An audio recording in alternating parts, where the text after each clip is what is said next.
I could feel the power of whatever lay beneath the shadow as it dug deep into my flesh and encircled my heart. One squeeze, a single moment of time. I couldn't breathe. I tried to move, attempted to pull at whatever tethered my body. It was no use. This was my flesh, my destiny, my ending. I had known there was something in the darkness waiting for me. I hadn't known it would be the darkness itself, the absence of light. It didn't matter that my kingdom had been named for the dark, while my enemy, or the one that should have been my enemy, for the light. This was new, a depth I hadn't known existed before now. I tried to open my eyes. However, it was as if something were pressing down on me, forcing the life from my body even as it took control. I couldn't allow this. I wouldn't allow this. I was the king of Obscurité. I was Easton, the dual wielder of earth and fire. I was perhaps one of the strongest wielders of my time, and I would not allow anyone to control me.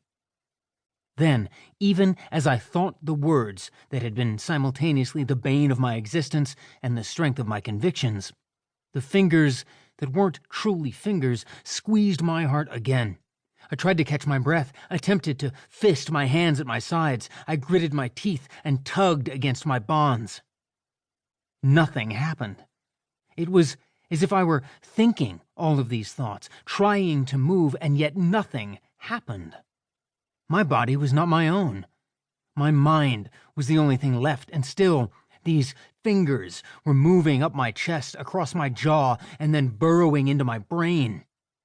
I could feel them slowly caressing my mind and squeezing, forcing their will upon me as I got lost in the darkness.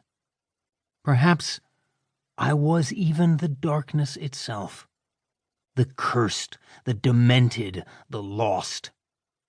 Maybe I was the hand of the puppeteer, the one controlling so much of what was happening in my realm, the one I'd thought had orchestrated so much beyond fulfilling a prophecy that I was destined to watch, but not claim as my own. I wasn't Easton anymore. I was made up of the dreams of the darkness itself, and the claim of the master who held that hand, that shadow and smoke. Then the hands, or whatever they were, left me, and I fell to my knees, the impact sending shocking pain rocketing through my kneecaps and into the rest of my body.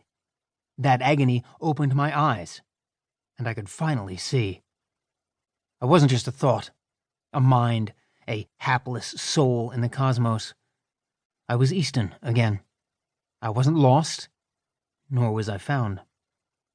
I put my palms on the ground, trying to feel the earth beneath my skin. I had always been an earth wielder, just like I had always been a fire wielder. I had been able to feel the elements around me from the moment I was born. I'd been able to wield, even if I hadn't known what I was doing.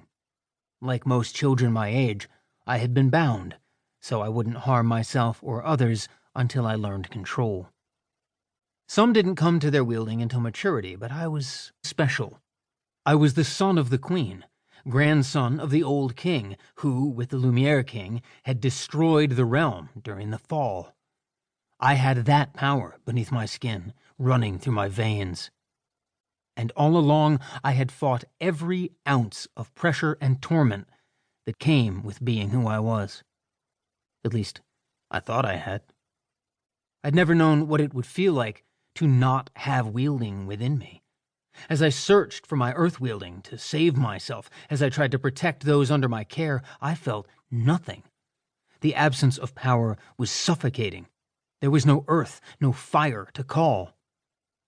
Though the power was within me, there was no element to reach out to in order to bond. Because I had taught Lyric, I knew that even though the power was within us, even trying to control us and overwhelm us at times, it was also what we called upon from around us to form that symbiotic relationship with the territories and the realm.